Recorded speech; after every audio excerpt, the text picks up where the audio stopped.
focused on that.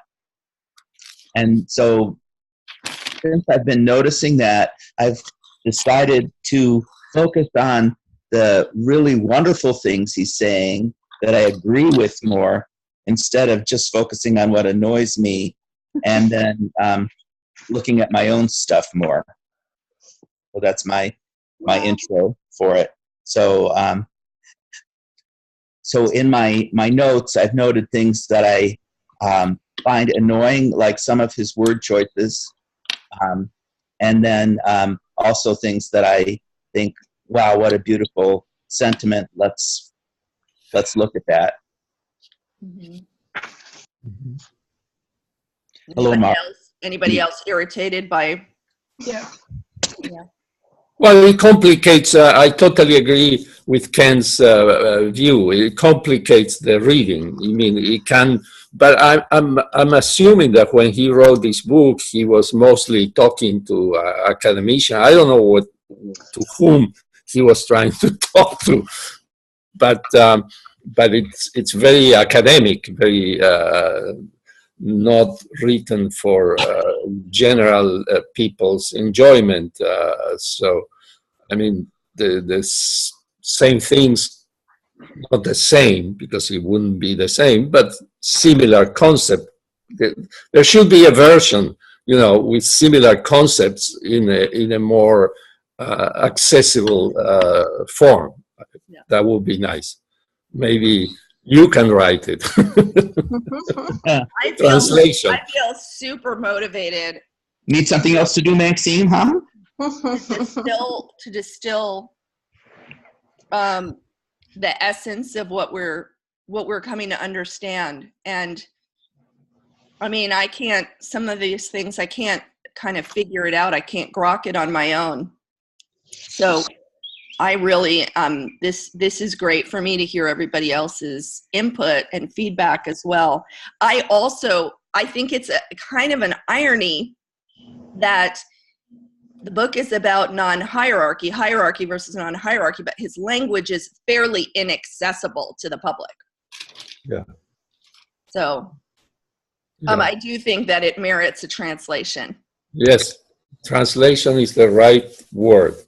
The translation. Nevertheless, if you are persistent and you read, he sometimes summarizes concepts after writing it difficulty, then gives you like a little easier translation himself. So you have to be patient. You have to be persistent. And then,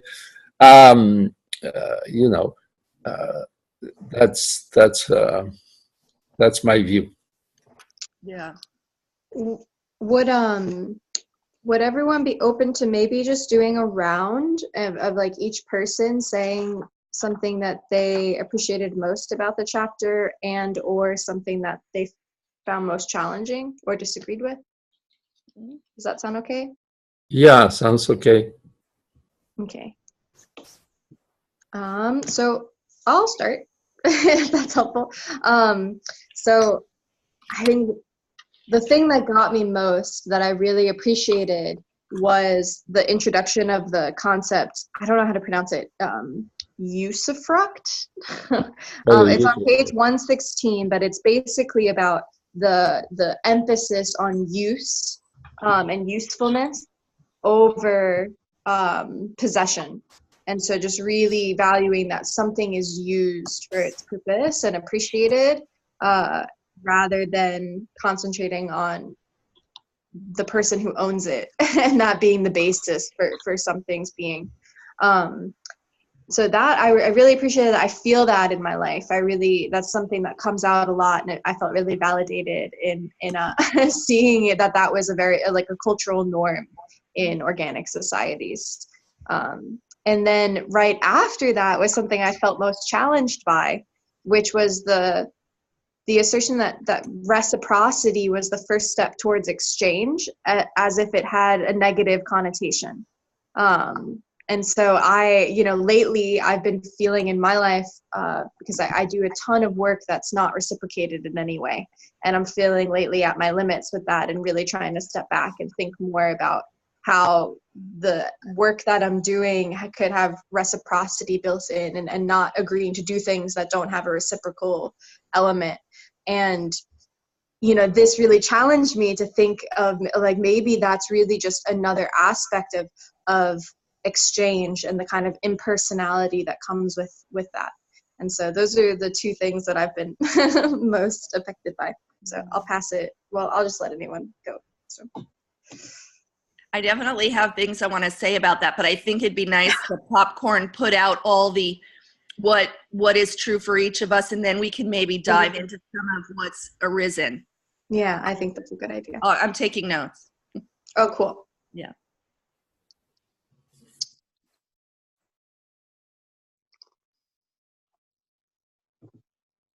Who else?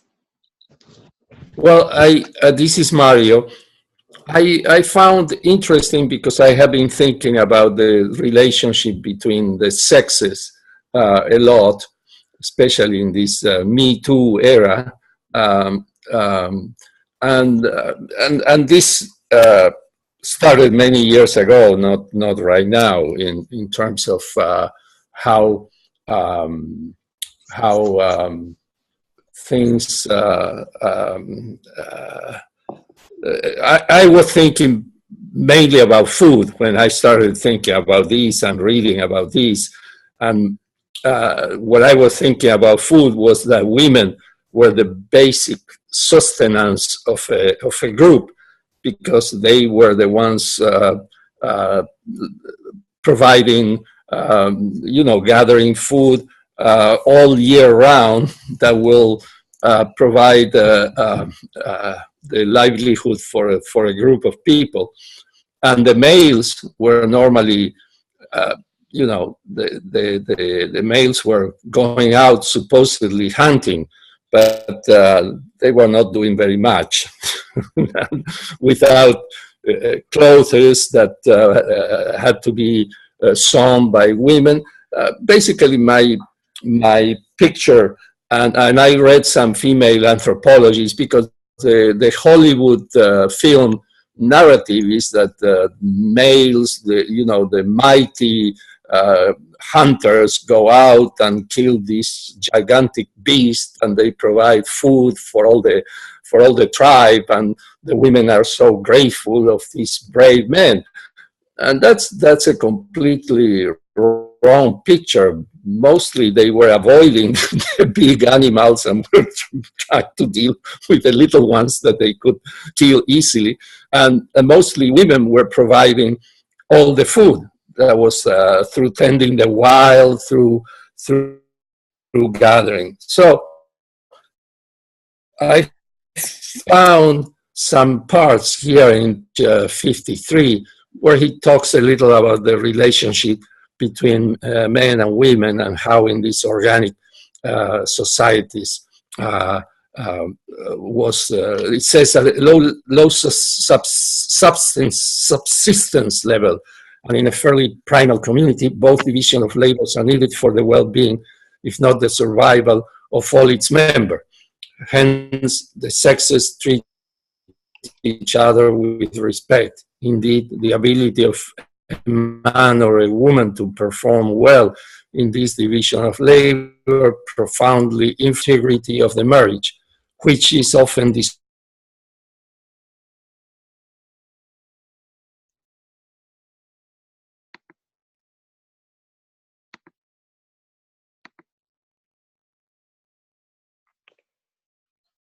our obsessive preoccupation with primitive monogamy seems almost preposterous if it weren't so plainly ideological. Of course, here he becomes a little more difficult. If it weren't so plainly ideological and obfuscatory. Anyway, I think he points to the different kind of relationship between men and women in these organic societies, and to the very important and essential role that women had in feeding, clothing, and raising families. That's it. Thank So, you. did you have? I was cutting out at a certain point, and so I'm curious. I didn't hear whether you were agreeing or disagreeing or just thinking about those pieces about the roles and the division of labor and all of that. Well, as many other things in our modern civilization, we live in a very different way that these organic societies don't, where I'm not. Were less antagonistic. I don't know. There was. Yeah, I'm agreeing in general. That's what I would say. Okay. Thank you for that.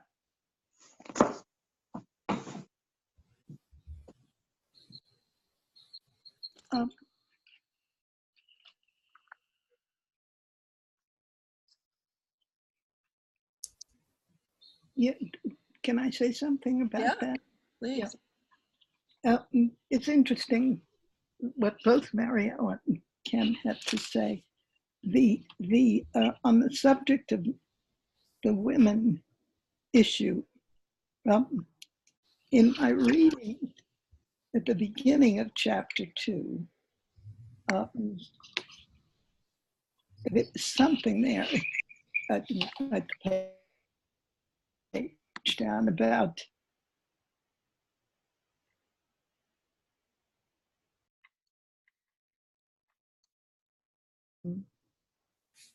I think he was referring to women.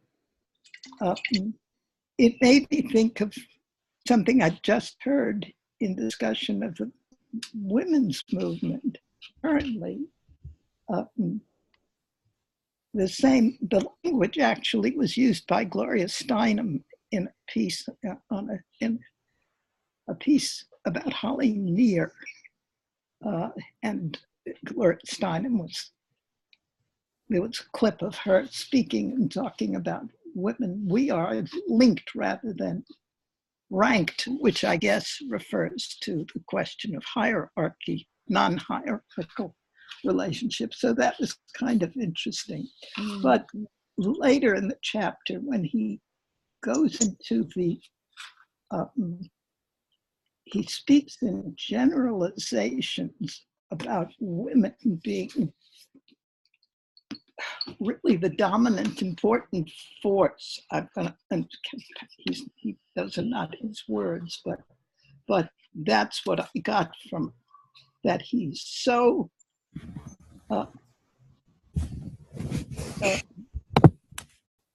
let's see if I can find the section I had marked things.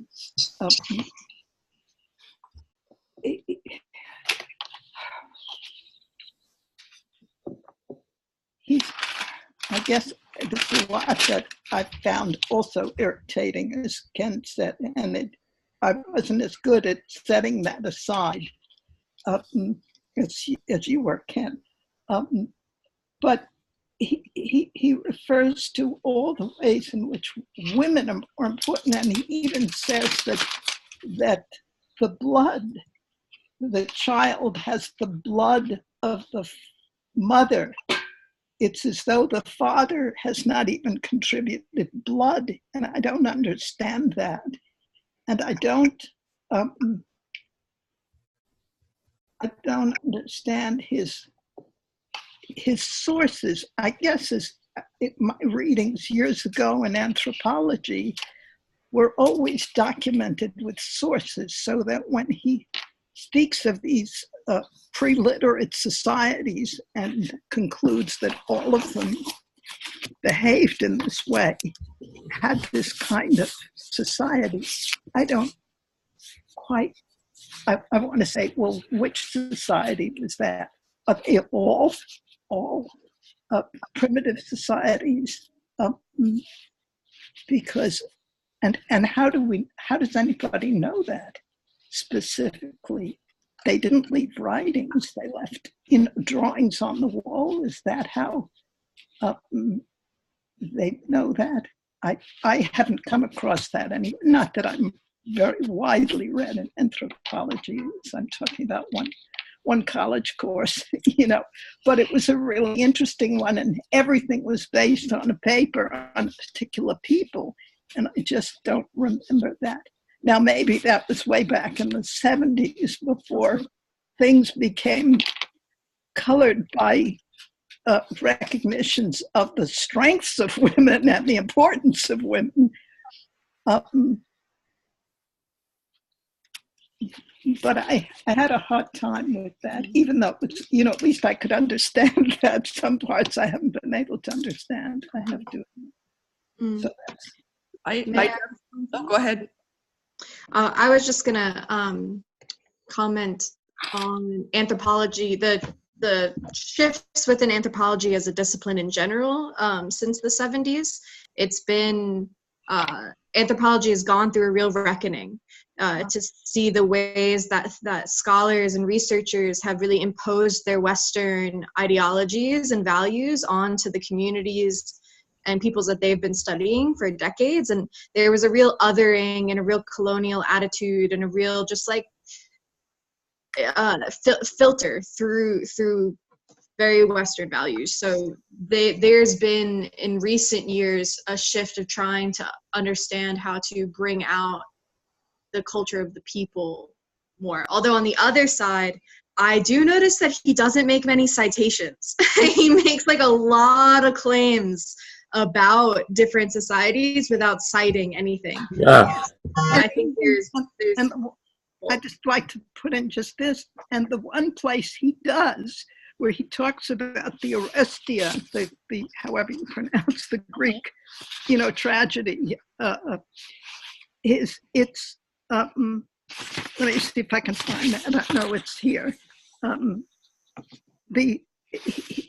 He comments on the craft. He criticizes the dramatic craft, and I think, why is he going off into that? That isn't his.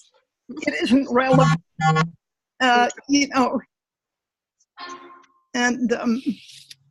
it's part of his arrogance, feeling that he's opinionated about everything, very strongly opinionated. And I'm not convinced. I don't know the Orestia that well, but it sure has been accepted by many, many, many people, audiences, and academics over centuries that's a well-crafted play in dramatic terms. I guess that's one of the things that annoy me. Well, yeah, let's I'm going to remind us all. Yes, we have to find the positive. That he says in the beginning, he goes off on all kinds of tangents, and you're welcome to skip them. This is his elaboration of a worldview based on his study and his observation and so on. So, wow, my screen is frozen. Can you hear me at all? Now I can. Okay. now. Stop for a second. So I think I think it would be helpful to, when we have those moments where we're like, who the hell is he and what's this based on and so on, it's like, okay, what is the meaning for me here? And is there something I want to look into deeper? Because what his proposition with this book is to help us to question and not just accept what is the dominant accepted beliefs and ideologies, but to question and to really examine what is my belief system that's coloring how I both observe what's around me, my experience, and also how I interpret history.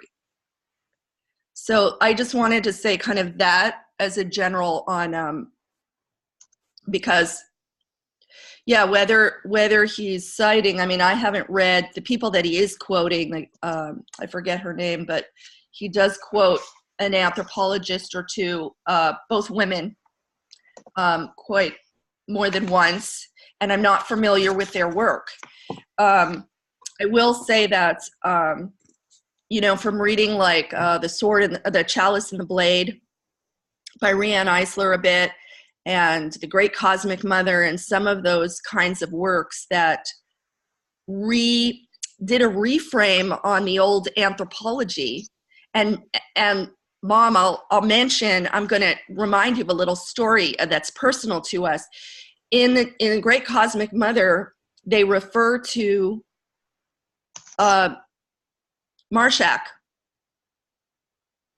Al Marshak, who was a self-educated anthropologist who discovered a bunch of stuff in caves. And one of the things that he discovered was these marks that he decided was man's first counting of time, marking of time. Well, in The Great Cosmic Mother, they postulate that Marshak was imposing his masculine point of view, and that in fact these marks were made by women who were counting the days that they were, since they stopped bleeding. It was a menstrual calendar. Really? And that it was the beginning of understanding that intercourse led to reproduction. And this was a woman's innovation, and that therefore the counting of days and agriculture, which is based, also on these cycles and so on, was all women's innovation, not man's. And I remember speaking to Al Marshak as an old family friend. And I remember saying to him when they came over, when I had read this stuff in my early 20s, and he was vehemently like, "That's not true." And his wife, Elaine, was like looking at me laughing, like, duh. So what do we know about what happened back then? We're all postulating based on what's been found, the evidences that have been found. That all being said, I feel like he's very sentimental in this chapter about organic society, which isn't necessarily a bad thing, but that's what it seems like to me, having had a little bit of access to native culture and traditional culture as it's been handed down through the oral tradition. I'm not as sentimental, but I'm also very respectful to the very great differences in the mindset of somebody who has actually a tradition that goes back further than a couple generations. So the one thing I wanted to just circle back around to, Sophia, what you mentioned about reciprocity. Oh, well, I also wanted to give you an opportunity to share and do your part of the round of what was your favorite part of the chapter. Well, yeah, I mean, reciprocity was an issue for me for the reason I'll say momentarily. Okay. And the other thing was, I was bothered by his sentimentality about the feminine and the goddess and the kindness. Like, he ascribes these very traditional characteristics, traits on women that I think are very limited and patriarchal. So for me, like, he described Polly as cruel. So there was a part in the towards the end of the chapter where he's talking about the figurines that were found from primitive, original cultures, were these goddess figurines. Like in Germany, in the area that's now Germany, the goddess of Willendorf, she's big-breasted, big-hipped, and she's considered an image of the goddess they found these images everywhere. And so it is, according to some of these theorists, like in The Great Cosmic Mother and Riane Eisler's work, they say that the goddess was revered, it was the goddess before it was God. That the deity was associated with the feminine. So he's kind of referring to this in his book, although he doesn't go deeply into it, but I recognize that. And in this part where he's talking about it, he mentions, I'll find it here. He mentions Kali, and he says something about the cruelness of Kali. Now, Kali is a goddess from the area we know as India. And she is, calling her cruel is a Western overlay. She's fierce, but there's nothing cruel about her. She's about awakening. And so she takes her sword and she cuts away untruth. It's very Western to say that's a cruel thing when you have a sword in your hand, especially a woman, and she wears a necklace of skulls that represent the egos she has slain on the path to truth, which I would suggest is closer to living in relationship with nature. So that was my biggest disagreement in this chapter, was related to that. And the issue of reciprocity was in there as well, because I don't feel he understands it. Okay. Could you talk more on that? Like, in what way does he not understand it? Well, reciprocity is way beyond exchange. Like in exchange or trade, you have something like, Mario, I want your bread, and I want to offer you something that I can give you that's valuable to you. That's exchange. Reciprocity is closer to generosity. It's a cycle of giving that isn't a direct exchange. So in the life cycle, we experience reciprocity. Nature, the trees, they give their fruits abundantly for us. And when we eat them and we carry them and we drop some, we also inadvertently help spread the seed of the tree. The animals eat and they poop out the seeds that then sprout. This is reciprocity. So I don't feel like he got that very well. And I agreed with you that I don't think that it's a lesser, like a lower evolutionary. It's almost like he was putting it in a hierarchy at the bottom. And I don't, to me, reciprocity is about the highest. We're looking at nature, and like in permaculture, we want to kind of mimic that, because it's not higher, but it's how we live best. It's how life sustains itself based on what we're observing. That makes sense? It does. And, but the reason why it came up for me is a recent growing understanding of sacred reciprocity in Native communities, and how that's like a fundamental law of the universe, and that to recognize it means to like flow more easily through your relations and through your life.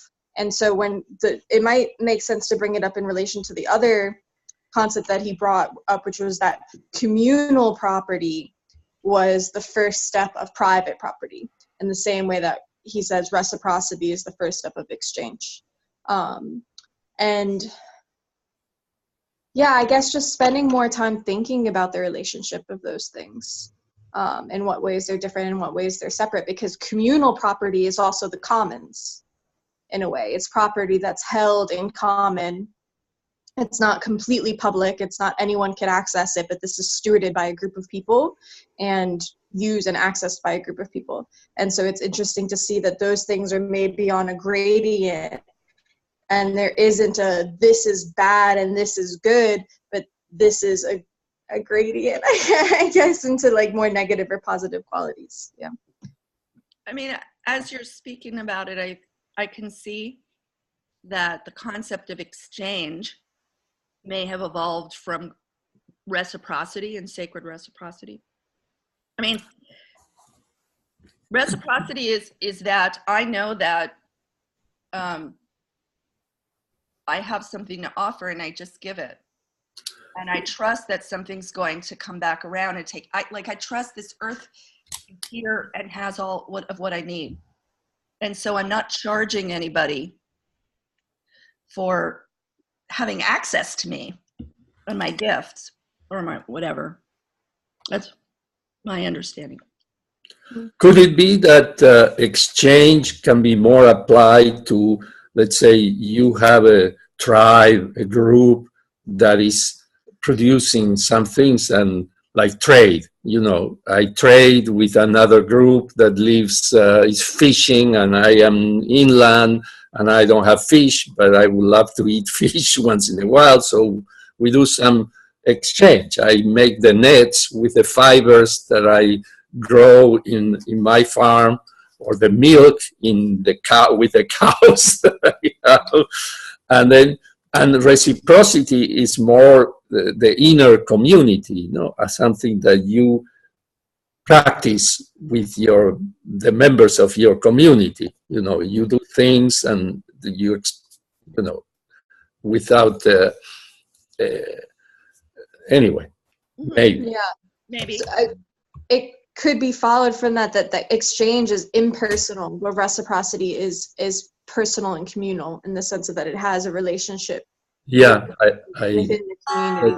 Exchange is necessary when you don't know who you're trading with and you just want to. Yeah.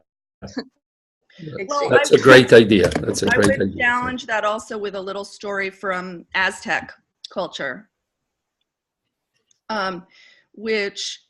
so the corn, this is a corn story some of you may be familiar with, where, you know, the corn was, one of the lessons that comes with the corn is that you offer it, that you share it.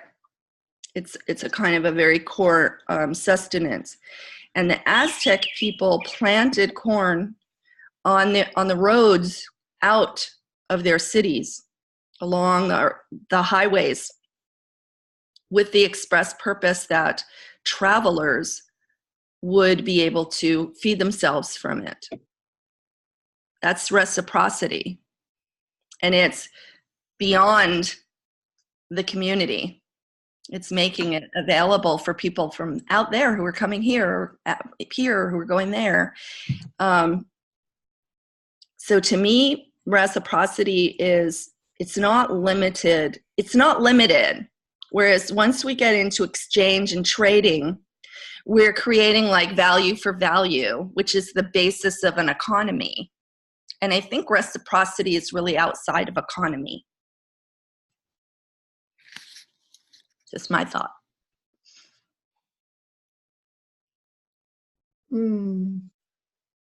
Maybe it's more of like the spirit and intention with which you're giving.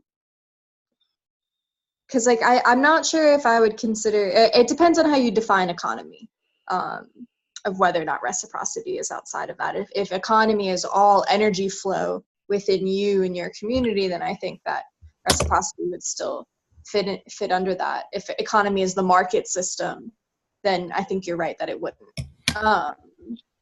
And while trade and exchange would be.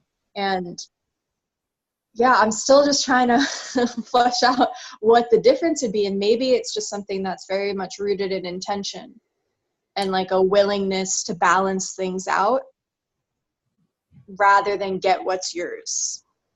I don't know. Yeah, it seems like it's a good one to study. Yeah. Well, I do want to make sure we give time to hashing out any other questions that people may have, something that wasn't clear or is bothersome.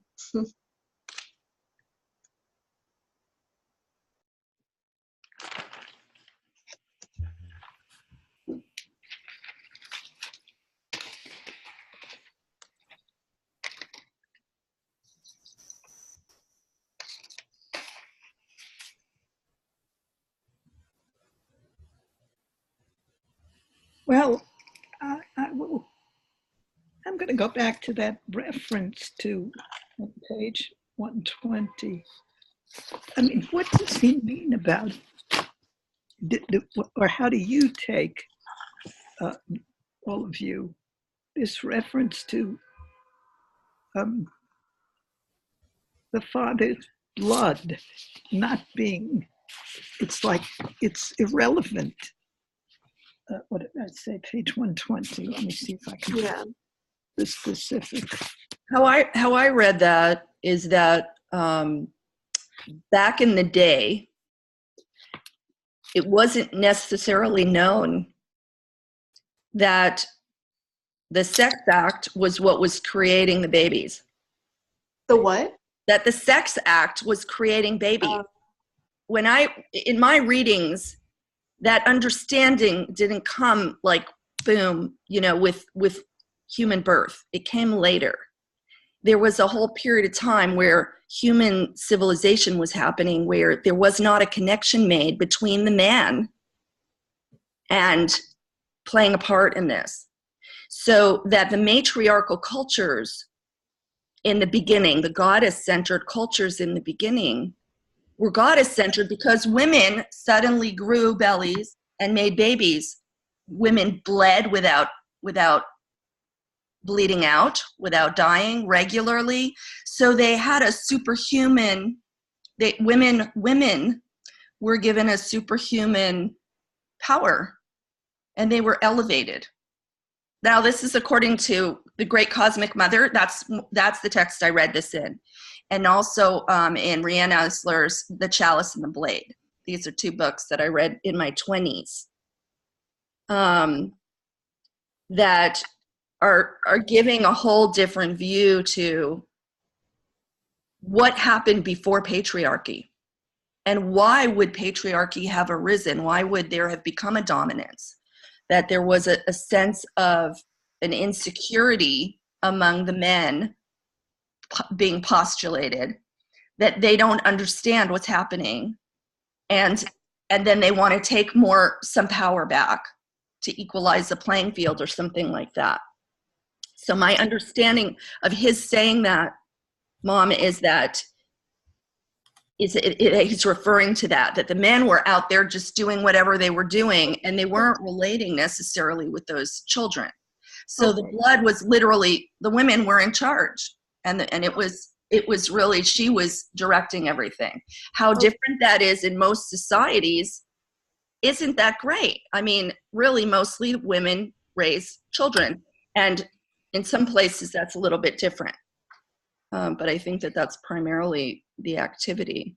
Maxime, do you have any historical idea when this awareness of the relationship between sex and babies happened? Paleolithic times, like basically back in very, very long time ago. It's prehistoric. Yeah, I think so. Okay. I know that book, The Great Cosmic Mother, is not a difficult read. It's fascinating, and it was very awakening for me. It just opened my mind to another possibility that colored forever afterwards how I look at things. Just questioning. So I don't take it for granted that. Sorry. Continue on. This is Ken.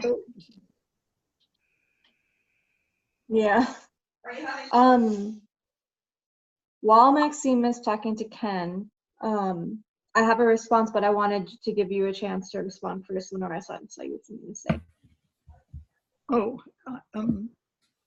Well, I was just going to say in answer to Maxime's answer, that does explain it. It's just, it goes, I guess I'm going back to what you were corroborating before, Sophia, that he's, if that's so, and I assume it is, that he's writing as though it's factual about these pre-literate, what he calls pre-literate societies, without saying it. But this is based on newer views of pre-literate society by, people such as the person who wrote Cosmic Origins. In other words, he's making it a fact without the sources, and it's since it's a different view than historic view, it's very confusing, as to Which why. is interesting. Oh, sorry. That's basically it. It's interesting that this is written in a language for academic communities without citations, because this would never be accepted in academic communities. That's why and yet maybe it wasn't written, Yeah, maybe I'm not sure if it was. I just saw that in his acknowledgments, he acknowledges Knopf, somebody from Knopf, which is not necessarily an academic publisher, for having encouraged him from the beginning to write. I would like to thank the late Angus Cameron of Alfred A. Knopf, Inc., who initially contracted this book 3 decades ago. Now, Yeah, though it is read in academic classes, which is interesting. I have a friend that read it in grad school, so I'm not sure how to overcome that. But I did have another response to your original question,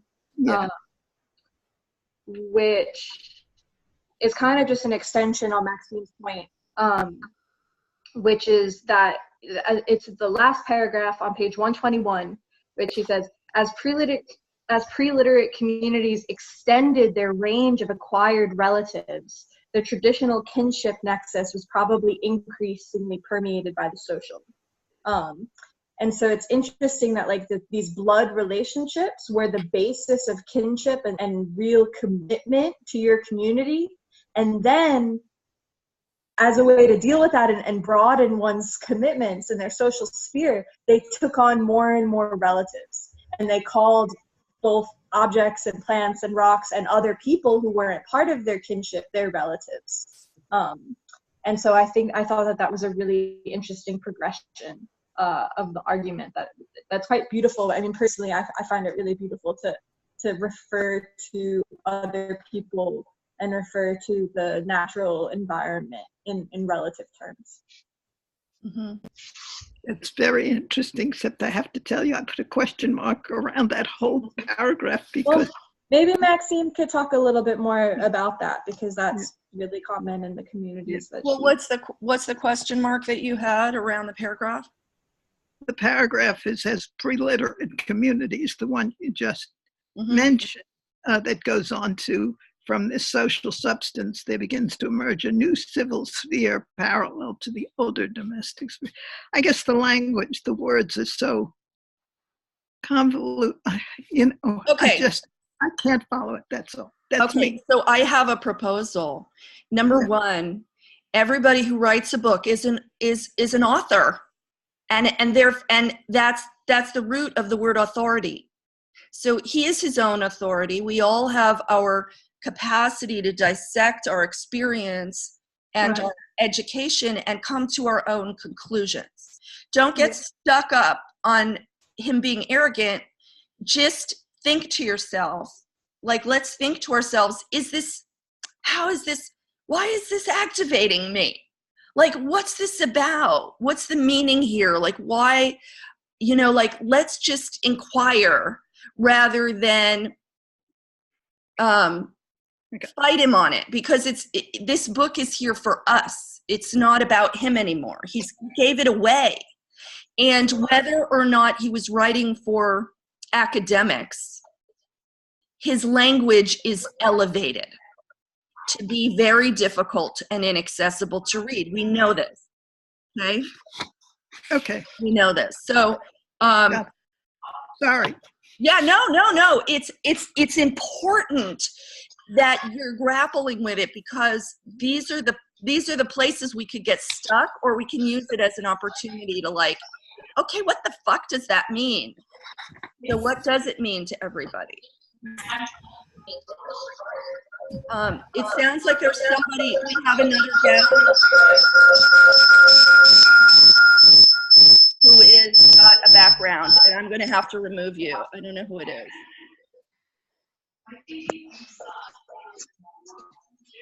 Hang on a sec. Ashland. You're in Ashland 10.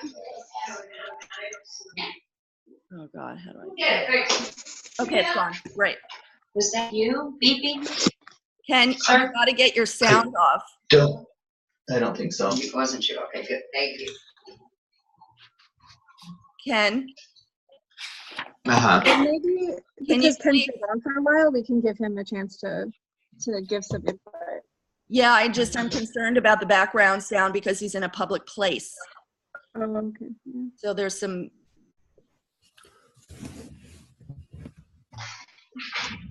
There's hardly anyone around. I don't know if I have my microphone headset. okay, sounds Um, better now. Give it a shot. Yeah, it was in an echo chamber before. It was on twice. Okay. Would you like to share something?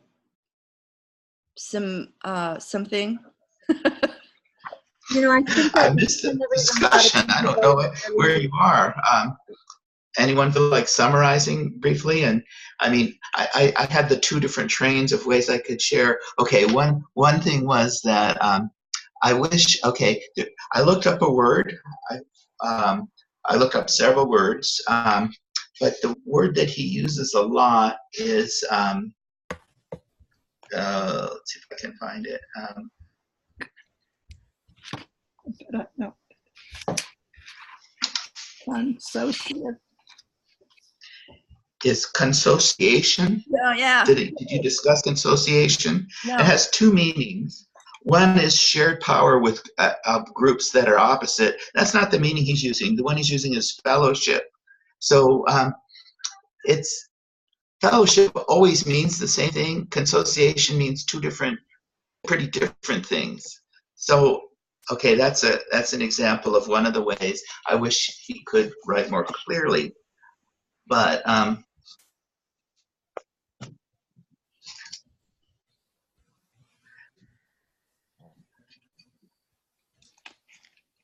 I liked here's something I wrote quoting him about Hopi ceremonials assign a participatory rather than a manipulatory function to humans. People play a complementary role in natural cycles. They facilitate the workings of the cosmic order. Their ceremonies are part of a complex web of life that extends from the germination of corn to the arrival of the solstices. He's quoting Dorothy Lee. I think it's lovely. He seems like he has an understanding of that, and I would like to. I mean, there's quite a few things I highlighted to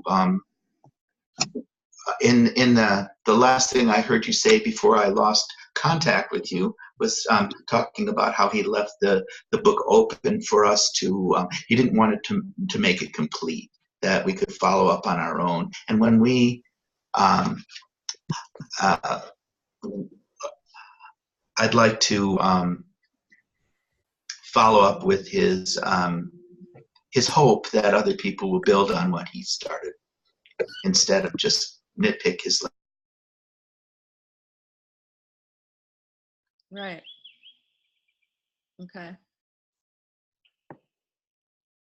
Great. So, yeah, I think. Now I'm frozen again. History of people and between 8 and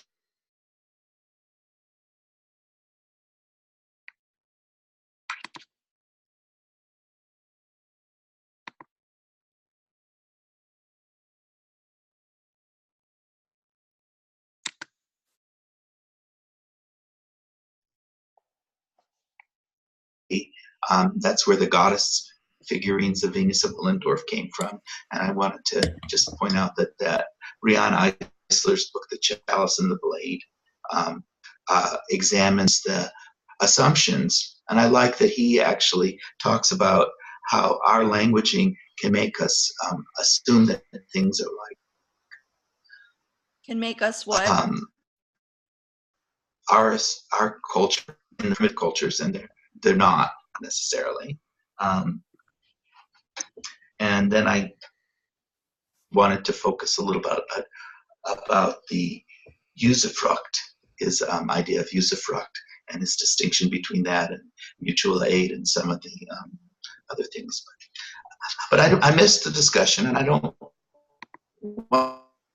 know where you've been. I think, to me, the thing that's most interesting from this chapter is the beginning of his understanding of women's roles and men's roles. And there's a whole bunch that was talked about there. And I would maybe that's where he's going in the next chapters. And maybe that's really interesting. I think he has a sense of really honoring women's roles in creating history, and his ideas of how the things happened.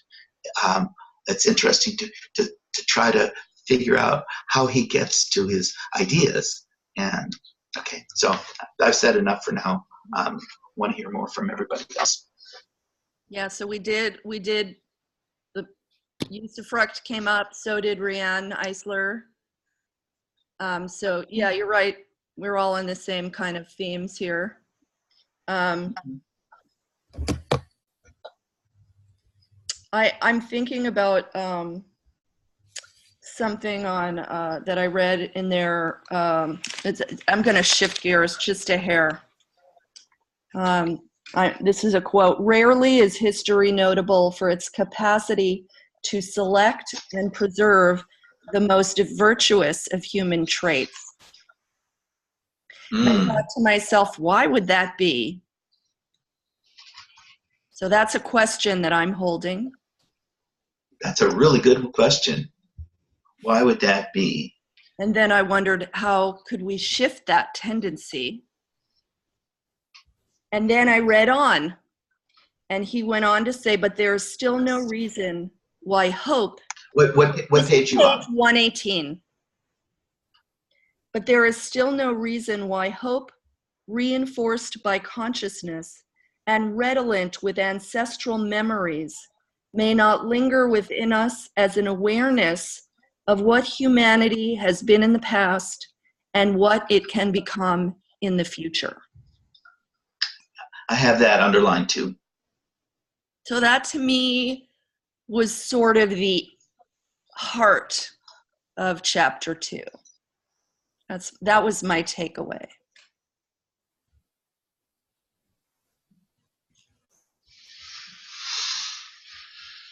So, in a sense, our whole focus on this study is to do that. We're re-examining some of the best things of humanity. I remember thinking about the Riane Eisler and how it challenged the assumption that our culture holds that humans always have wars.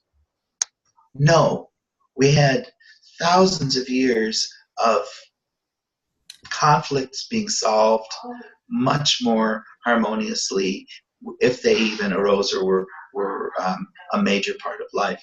The fortifications weren't the central thing that we spent everything on. To even begin to think outside of our cultural blinders is a huge step, and I do want to figure out how we can. I mean, maybe that's what we're going to do, is to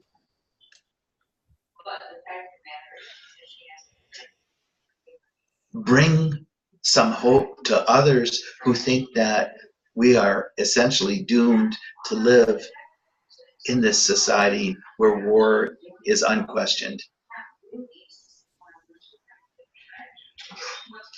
By using historical references, and that's a lovely and important thing he's done, is referring to that. I mean, that's just one thing we can do, is refer. What else can we do? How do we live as human beings who are not subject to war as a necessity? Mm-hmm. Yeah. I have another direction I kind of wanted to touch on before we Not hearing you.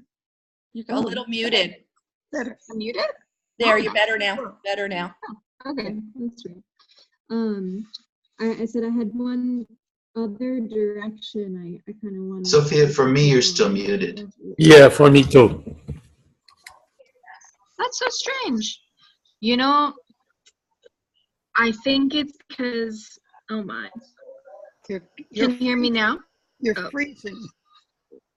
Yes, Lenore, you're soft, but maybe you're just speaking softly. Let's see. How about now? Perfect. Okay. I'm wondering if it's a signal thing with Sophia since she froze up a bit. Now we don't see her. She No. walked away. She left. She had to take care of the cows. One of the things I'd like to do before we close today is spend a little time on the Facebook group and maybe show you all how to use it. Because I think if you've got questions coming up and you want to take some notes and throw them on the Facebook page, we'll have a record of them and we can refer to that, you know, on the call as well. I'm noticing that people are looking for what they want to share. What I do in my notebook is I write a note or copy a quote down. I write the page number there so I can refer back to it easily when we're on the call. And another way to do this is to throw your ideas up on the Facebook page, and then you can kind of forget about it until the last minute, and I can review it and we can go there together as well. So if that would be helpful, or to keep some dialogue going during the week so that you're not just jumping into it 2 minutes ahead of the call. I'd like to encourage whatever works for you, but to make use of it if you like. So maybe I'll share my screen with you and we can go over that. Would you guys like that? Okay. Sure. Let's try it.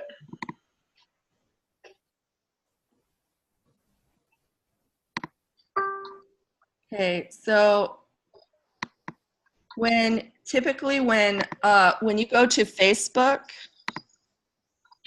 it's going to bring you up on your home screen, which is going to have all kinds of threads of other people on it. Can you see this? Yep. Okay. Yep. But if you go to the left side of your screen, you can see here under shortcuts, I've made a shortcut for the group, Resourcing the Emergent Future. And how you can find the group is you just go to this search bar up here. See the search bar? Yeah. And you type in resourcing. It may come up already. You may need to write the whole thing. But if it starts to come up, you can just click on it. And it'll show you the page at the top. And you click on the link. And now you're in the group page. So I set this up. You can do like with any Facebook group, you can just post something right at the top here randomly. A question, a comment, a picture. You can share things here, even a video, and talk to us. You can also go into this section on the left-hand side that says learning. I don't see any resourcing link. Do you see link? When I search resourcing. Oh, you may need to write resourcing the emergent future. Okay. You might need to write it all out. So do you see on the left side now all these options here that's under the title where it says about, discussion, learning, chats? Okay. So discussion is the main section. And learning, when you click here, these are units that I've set up that are separated by our readings. So the first unit, unit 1 here in the center, is on the introduction and chapter 1 questions. And I just posted some questions here. And I made a chapter 2 postings for unit 2. But you can just You can look in there and you can post on that. Like if we went back there and you thought, oh, there's one of her questions. Okay. Why does Bookchin include the word disinterested in the following statement? So you could then comment your thoughts right here, and that way we can have some discussion in the middle of the week. Could you be sure that you put the page number? Because in that first thing, I don't see a page number. I see it further down. But Well, this one, I didn't post the page number. I just put the quote there. The other one, I did put the page number. yes, I know. I know. I'm saying it's helpful if we have. Okay. Yep. So I'll just encourage, and if the units are confusing, the learning section, just post whatever you want right in the main section here, and you can write whatever you want here, and then hit post down here, and we'll all get to see it. The other thing is that at the top of the page where it says, under the picture here, where it says notifications, if you click on this, it'll give you a drop-down menu, and you can highlight it to all posts versus off, and that way you'll get notified when somebody in the group posts, so that you might want to comment or engage with each other that way. So I just want to encourage you to play around a little bit. Oops, I didn't mean to do that. In here, it's just, we can explore some more beyond the confines of the weekly. And does anybody have any questions about that? Helpful. No questions? Nope. No. Okay. So, okay, so let's do a little logistics. I was looking at the chapters, what we have to cover in the next few weeks, and I think for the next 2 weeks we'll just do a chapter apiece. So chapter 3 for next time, and then chapter 4, which is 40 pages. So we'll be kind of inching up in how much we're going to be covering. After that, we're going to have to do 2 chapters at a time to get done. So my suggestion is going to be, you know, you might in your, do you all have like a notebook where you're keeping notes as you're reading? Yeah, one does. Okay. So I'll just, if I'm irritated by something, I might make a little note about it and then just move on. If something isn't really capturing my interest, I'll move on to something that is. I may go back and read it. But like, give yourselves a break and let yourselves follow your own process with this. Write down what turns you on, write down where your questions are, do some examining, and then so that we'll have some to share that way and you won't feel too overwhelmed. I think what's happening for me with the language, in the very beginning, like in the introduction, I looked up every word and I was really like micromanaging my reading. By chapter 2, I was just letting it flow by me a little bit. Hi, welcome back. I was letting it flow by me a little bit, and I felt like much like what happens when I read Shakespeare or I go to a Shakespeare play. In the beginning, I'm trying to understand every single sentence and every single word, and you miss a lot of stuff that way, even as it's very helpful too. There's all different ways to do things. After a while, the language begins to infuse.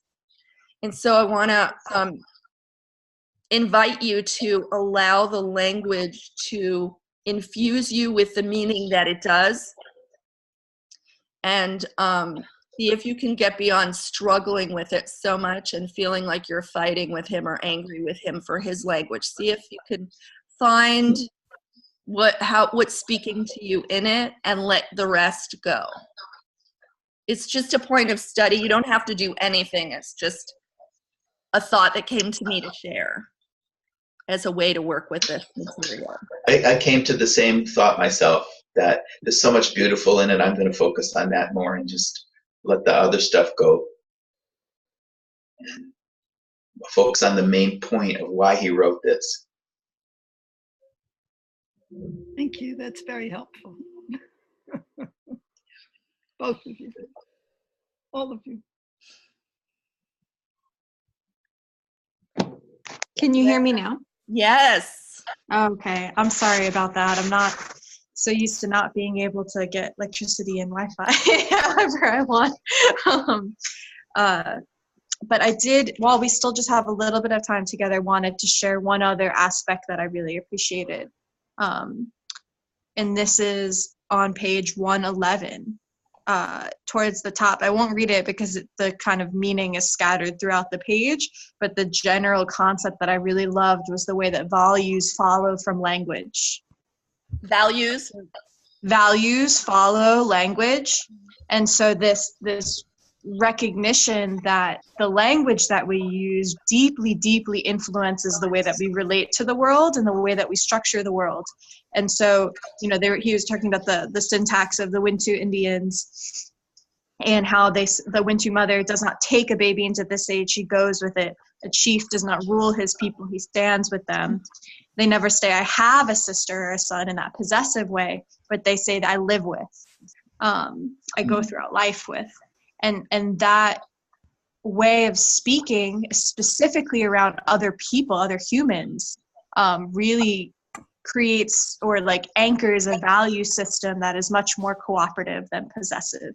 And I thought that was really beautiful, and to recognize the ways that our language doesn't encourage that kind of mutual respect, but more possession. Yeah, he also talks that when he's talking about some Eskimo cultures, and that when a little boy wants to be a hunter, he's allowed to go, and the father makes a little bow and arrow that works fine, and he's allowed to do whatever he wants. He's encouraged or made fun of if he doesn't succeed, but he is treated with respect rather than, condescending or something. That's a beautiful part, because it's a real story based on the Eskimo culture. Yeah, it's tangible. Yeah. Yeah, because sometimes he talks about pre-literate, civilizations in general terms, but when he talks about one specific example, it's much more vivid, much more real. You can understand it much better. Yeah, I agree, and I'm really glad that you brought that up, because that was also very caught my attention as well. The languaging and the value system that goes with the languaging. I've been watching, because of this reading all week, where my own language represents the hierarchy inside, whether it's you're not good enough or so and so, the way that we judge and score people and rank them in our minds. It's like it's really a conditioned response. Even saying this over that instead of this rather than that. Mm-hmm. So I've been catching myself in kind of choosing languaging a little bit differently and just studying, I have a sister, I live with a sister. Right. Right. Yeah, I really appreciated that. Though I reflected on how that would work with a romantic other. When you, instead of, because I've been thinking a lot about how, like, I have a partner or a boyfriend or a girlfriend. I have a girlfriend, and that possessive way of relating is one of the roots of all the issues in relationships a lot of the time. But you can't quite say I live with a partner, because then that makes people think that you actually live in the same house with them. And so I was trying to come up with a different way that has the same kind of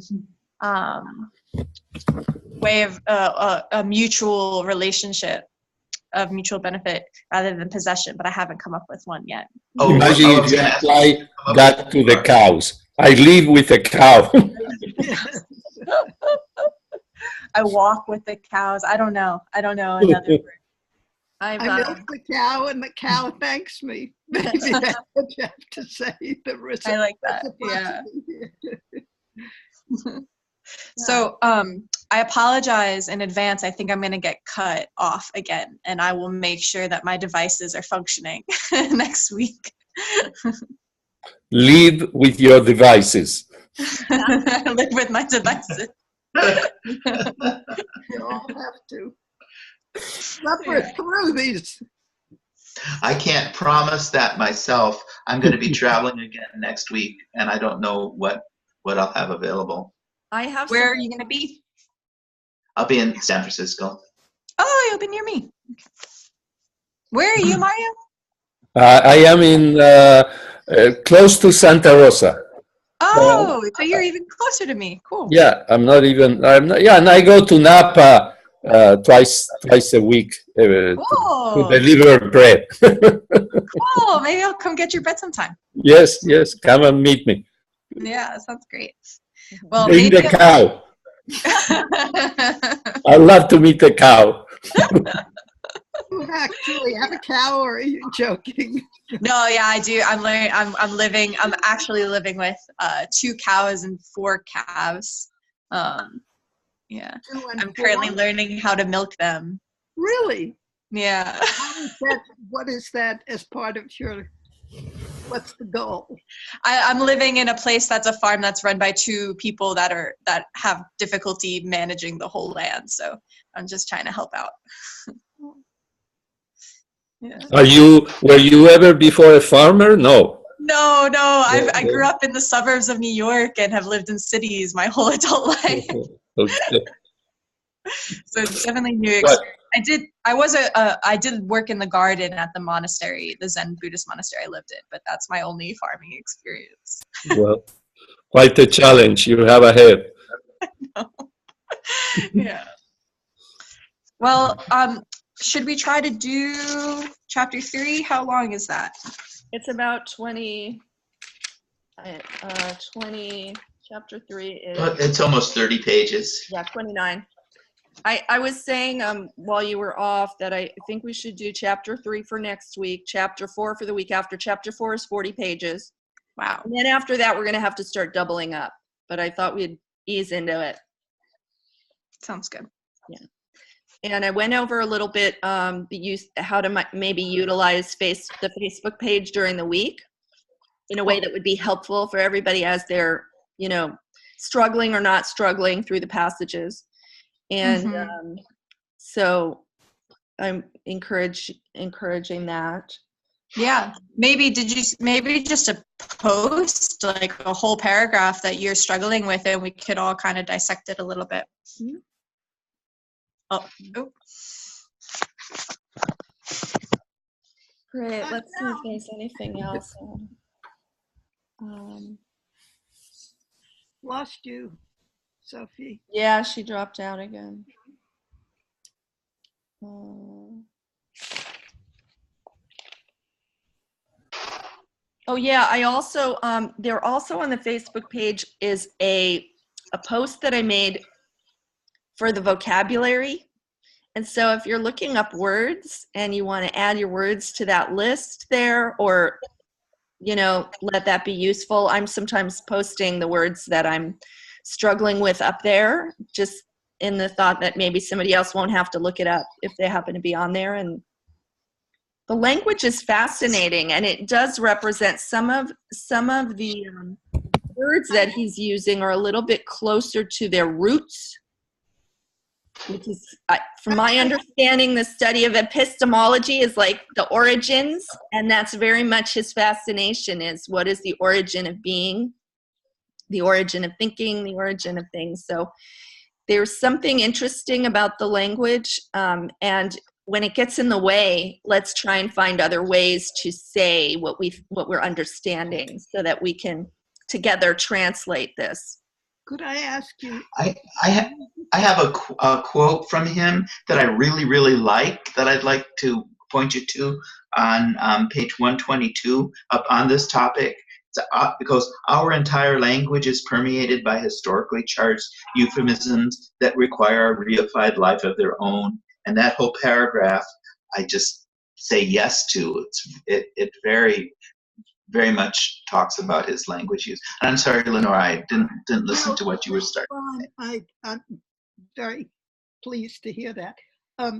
I was just going to raise the question. He refers to a lot about this is organic cultures. Mm-hmm.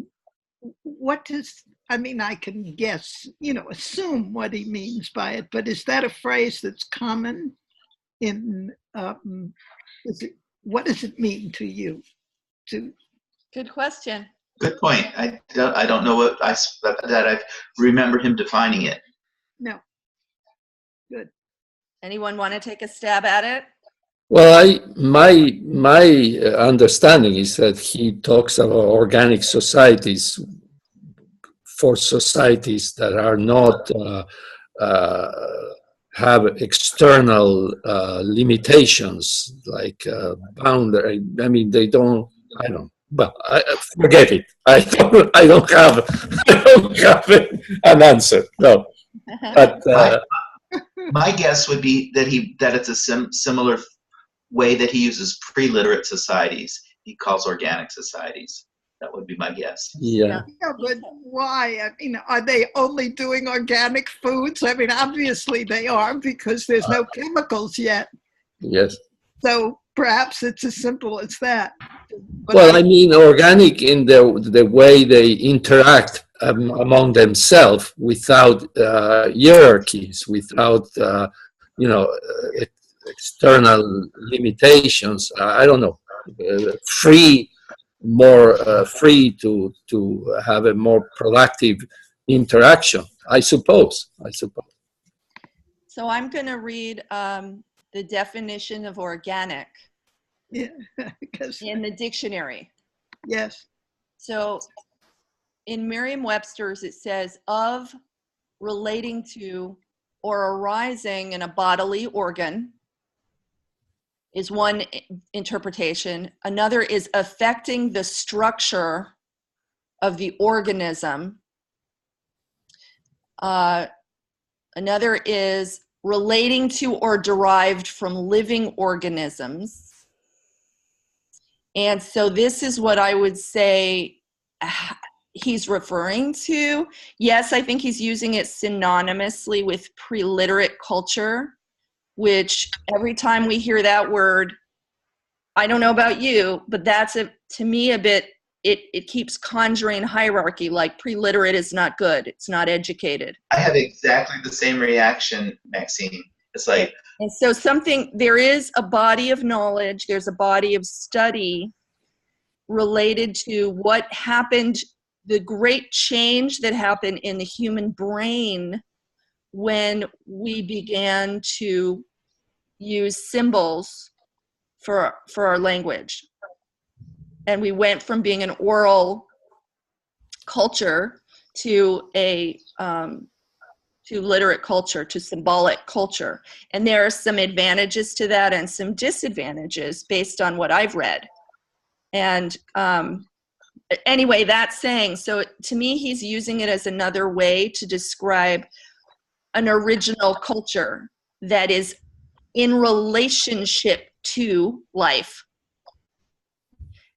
And I would propose that our Western society, civilization, is somewhat removed from relating with the functions of life on a regular basis. And that's the split, part of the split that he's been talking about, the division that we have between ourselves and nature. Anybody have any thoughts about that, or does that make sense? It makes sense to me. I think about that a lot every time he uses pre-literate. It seemed hierarchical to me, with the literate being higher on the hierarchy than whatever the pre-literate is. And I don't think so. when I don't think there's the one is better than the other. They're different modes. Each has its gifts. And what like you about said. the term organic, though? Organic. I like organic better. So in my mind, that feels better. I think one of the things that we may have lost when we used symbolic language much more than the oral language that could be used in what I'm now calling organic societies is sort of a telepathic ability. I think the symbolic language suppresses some other kind of an intuitive telepathic ability. Interesting. That sounds very interesting, Ken.